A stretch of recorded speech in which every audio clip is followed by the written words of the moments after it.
Hello students, good morning. कैसे हो? आशा करता हूं कि इस अनलॉकडाउन में आप सकुशल होंगे, स्वस्थ होंगे। आइए हम अध्ययन के दौर में क्षितिज में पाठ 9 और वह है आपका कल और आज। पहली कविता है नागार्जुन कवि की, दूसरी कविता है उषा की लाली। तो इसमें हम पढ़ते हैं, देखिए, शिल्प सौंदर्य और सामान्य जीवन परिचय। तो कवि नागार्जुन का सामान्य जीवन परिचय में आप देखिए, सबसे पहले इसका जन्म।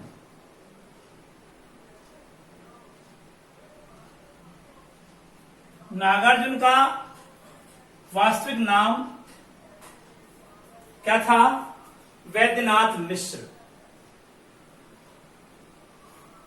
जिसको हम मूल नाम कह सकते हैं वैद्यनाथ मिश्र।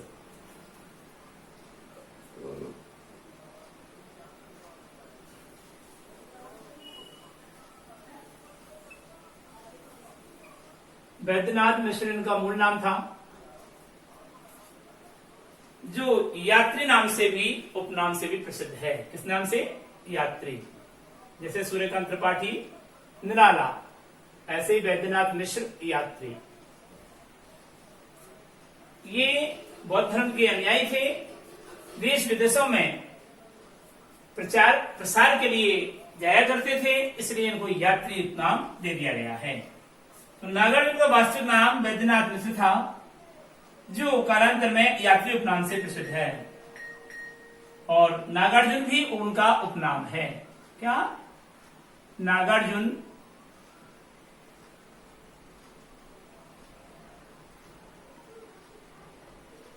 भी उनका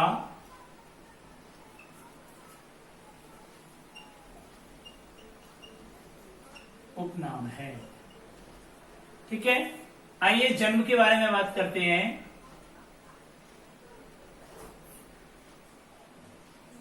कवि नागार्जुन का जन्म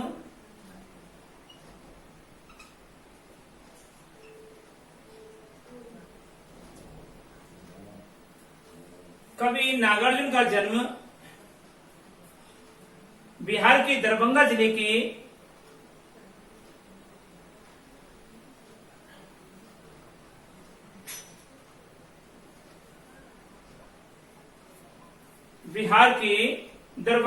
के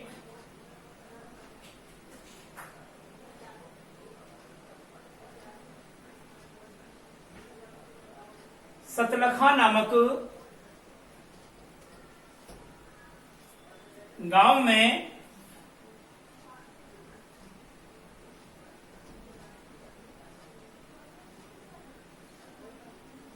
सन 1911 ईस्वी में हुआ था।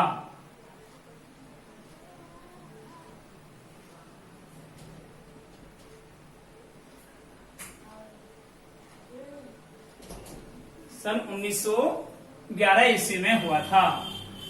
इनकी शिक्षा दीक्षा के बारे में बात करें तो देखिए,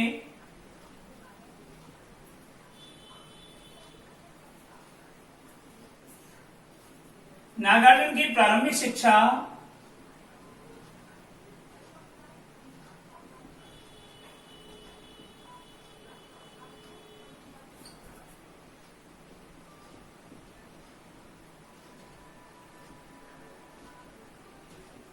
कवि नागार्जुन की प्रारंभिक शिक्षा स्थानीय संस्कृत पाठशाला में हुई।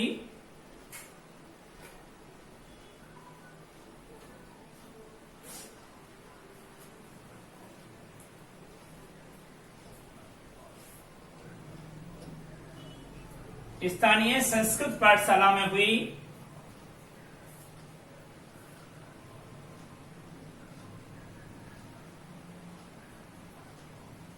उच्च शिक्षा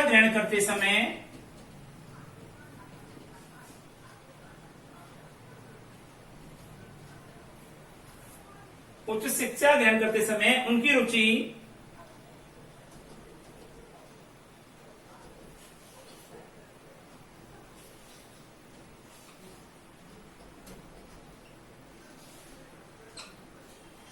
राजनीति और साहित्य में बढ़ने लगी।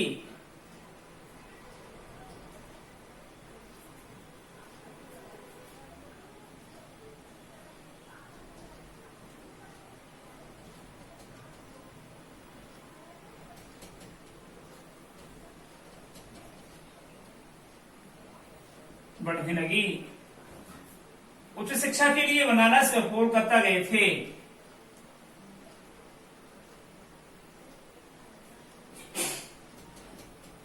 उच्च शिक्षा अध्ययन के लिए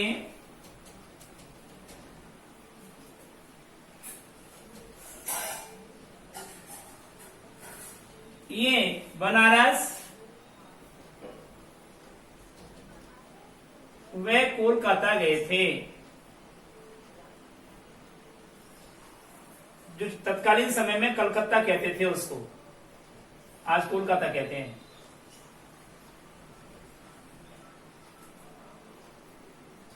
उनकी रचनाएं देखिए।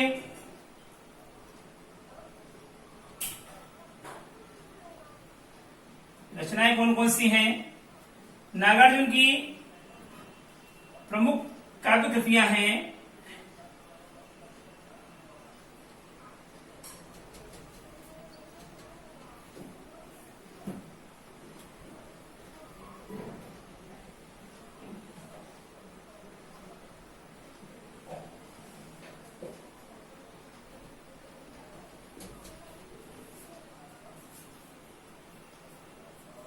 युगधारा,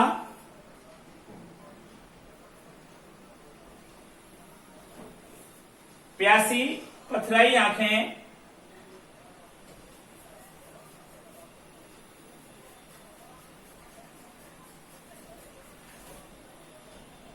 प्यासी पथराई आंखें, सतरंगी पंखों वाली,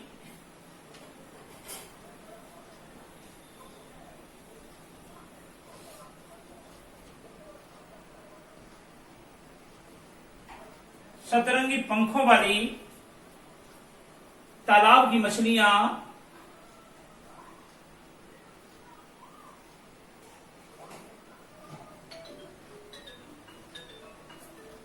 तालाब की मछलियां, हजार हजार बाहों वाली,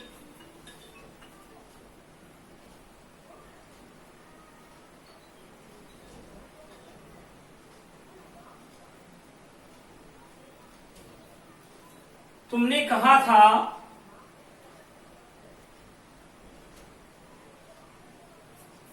तुमने कहा था,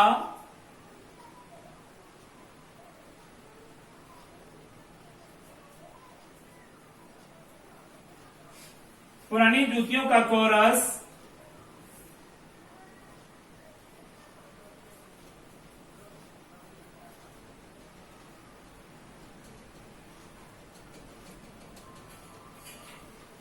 पुरानी जूतियों का कोरस। आखिर ऐसा क्या कह दिया मैंने?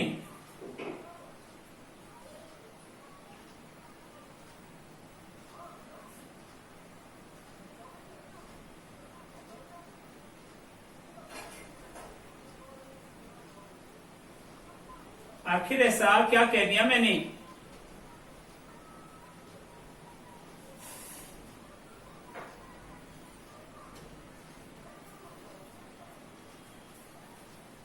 मैं मिलिट्री का बूढ़ा घोड़ा,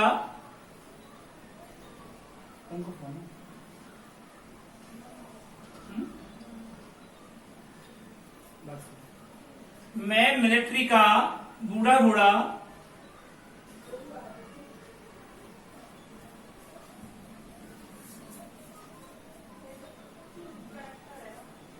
रत्नगर्भा,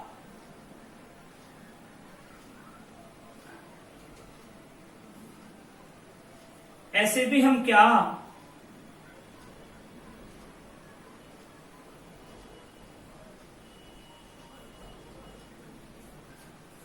ऐसे भी तुम क्या,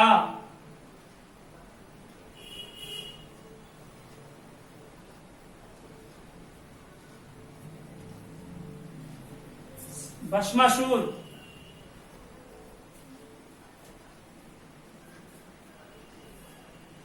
भूल जाओ पुराने सपने,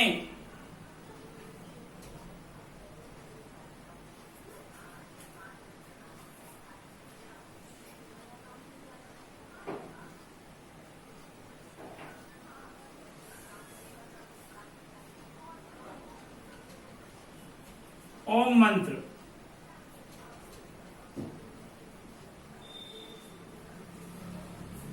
ये उनकी प्रमुख रचनाएं हैं।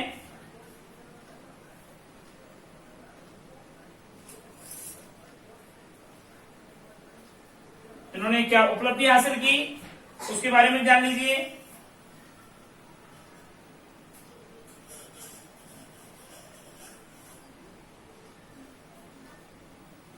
जिसको आप पुरस्कार के रूप में भी कह सकते हैं, इन्होंने क्या पुरस्कार प्राप्त किया। तो देखिए नागार्जुन को हिंदी अकादमी का पुरस्कार,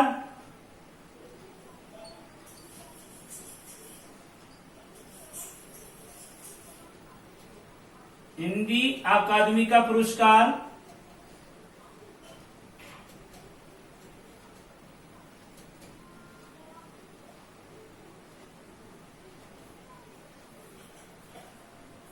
दिल्ली का शिखर सम्मान,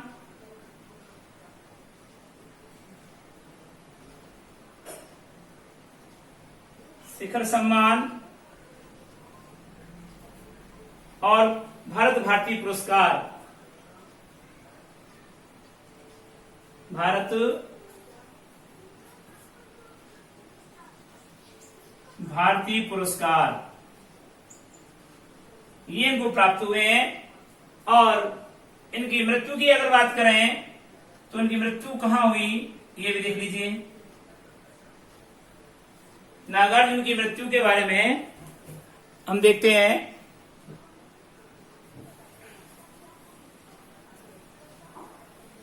नागार्जुन की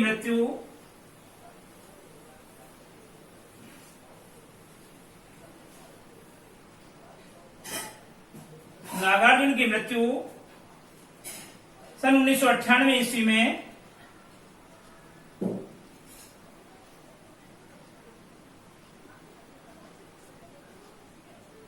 हुई थी। ये था कवि का सामान्य जीवन परिचय। अब आता है हमारा साहित्यिक जीवन परिचय के बाद में बात करते हैं हम कवि के कल और आज और ऊषा की लाली कविताओं का शिल्प सौंदर्य। इन दोनों के शिल्प सौंदर्य के बारे में देखिए।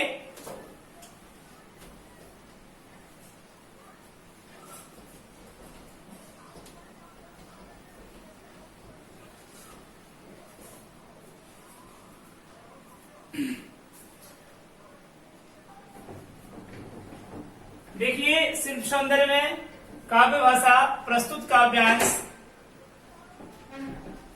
काव्यांश में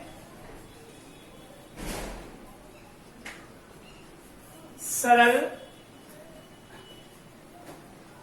सरस, मधुर, तत्सम, तद्भव शब्दावली से युक्त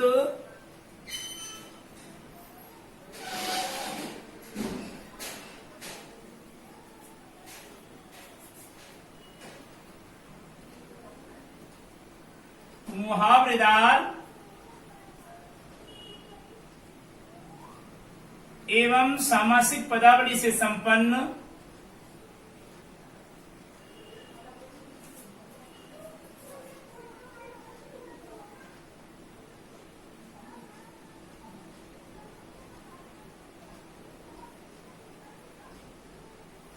सहज, खड़ी बोली हिंदी भाषा का प्रयोग किया गया है।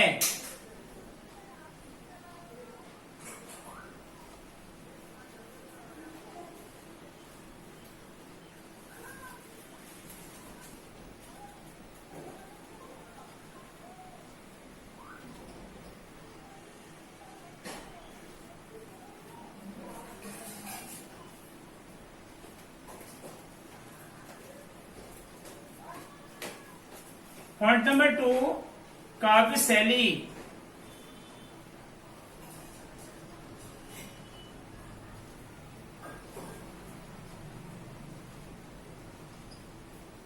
प्रस्तुत काव्य में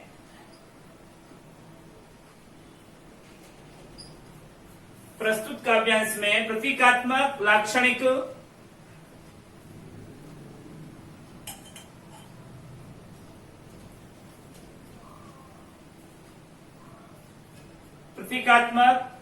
लाक्षणिक काव्य शैली का अद्भुत चित्रण किया है।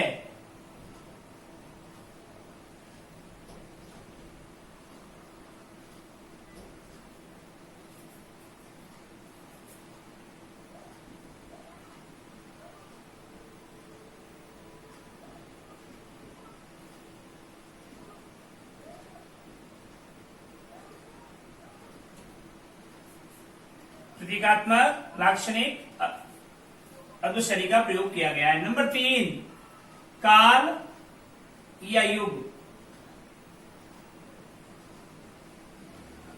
काल और युग में देखिए कि उक्त पद्यांश में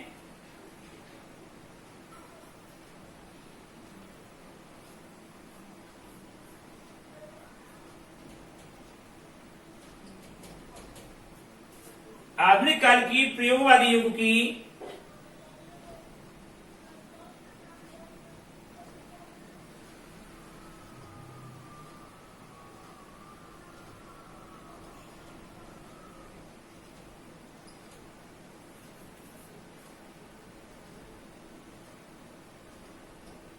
काव्य रचना का प्रयोग निहित है।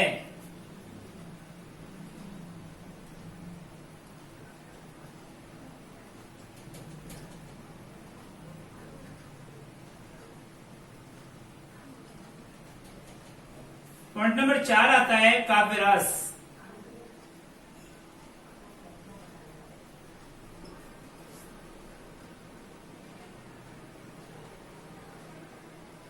उपर्युक्त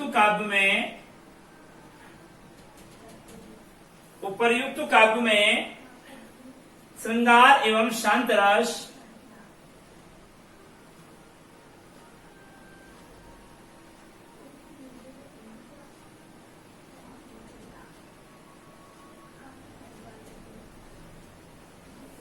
का अद्भुत प्रयोग किया गया है।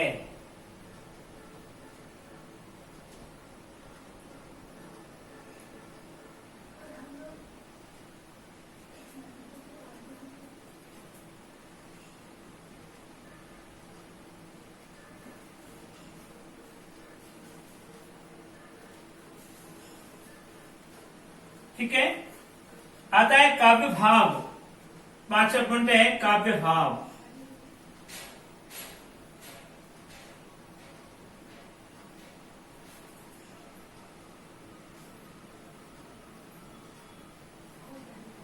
उपर्युक्त काव्यांश में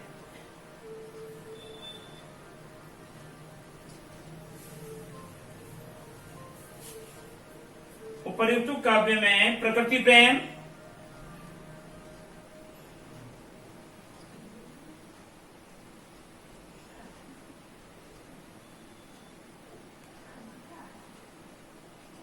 एवं सम,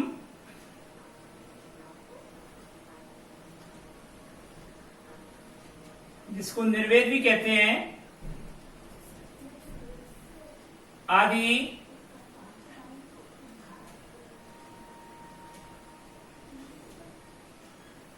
स्थायी भाव समाहित है।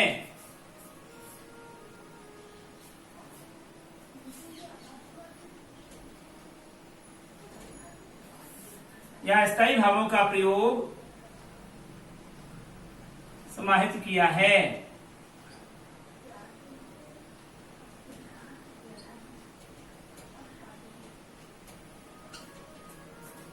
और पॉइंट नंबर 6 है काव्य गुण।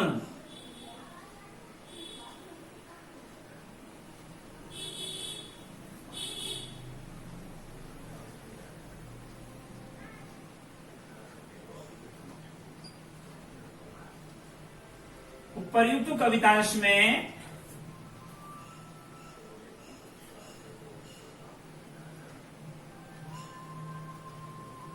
काव्य गुण का माधुर्य और प्रसाद, माधुर्य एवं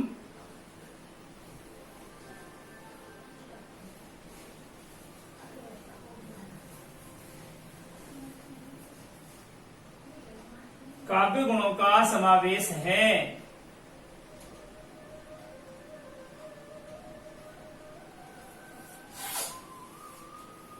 और पॉइंट नंबर 7 में आएगा आपका बिंदु नंबर 7 है काव्य छंद।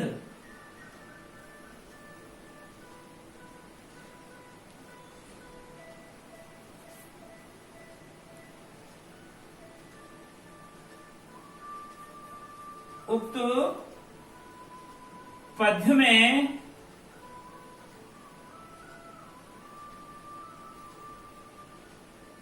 छंद मुक्त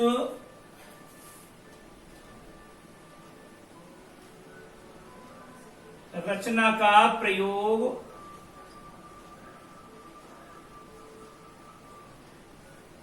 निहित है।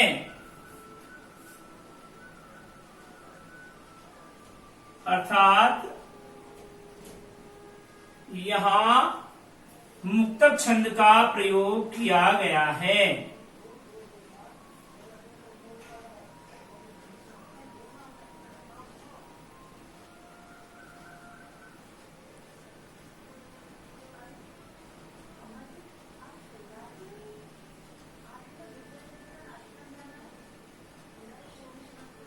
ओके, अगला आता है 8वां बिंदु शिल्प सौंदर्य का।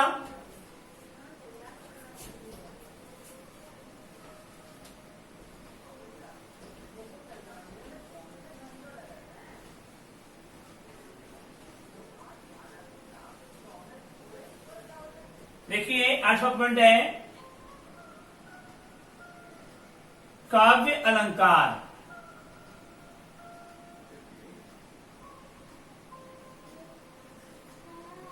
काव्य अलंकार में कौन कौन सा प्रयोग अलंकारों का प्रयोग किया गया है, तो लिखेंगे आप उक्त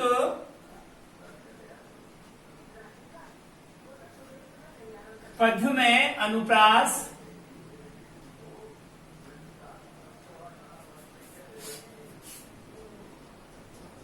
रूपक,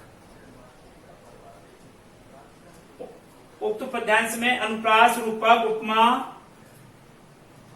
एवं मानवीकरण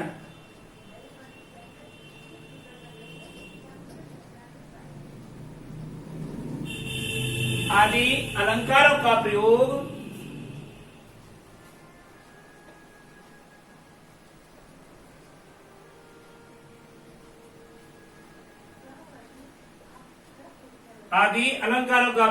सौष्ठवता से किया गया है।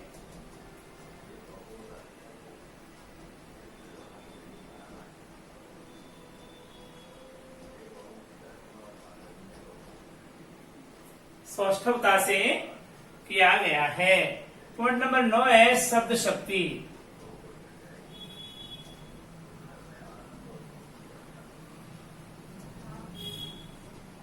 शब्द शक्ति में आइए, प्रस्तुत काव्यांश में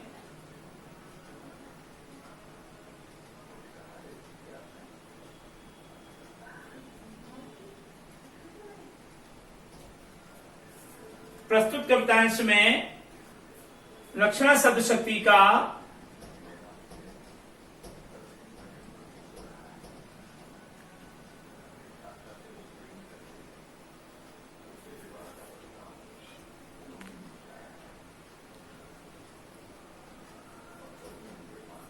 अद्भुत प्रयोग निहित है।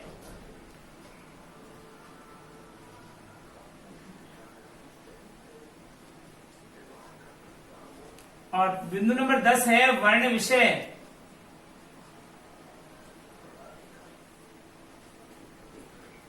बिंदु नंबर 10 में उक्त कविता में ग्रीष्म की घोर तपिश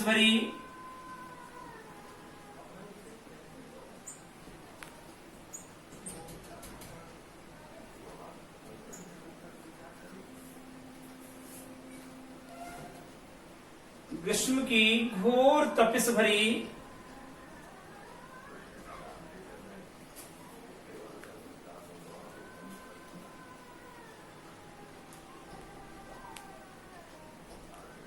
भिक्षुकता के पश्चात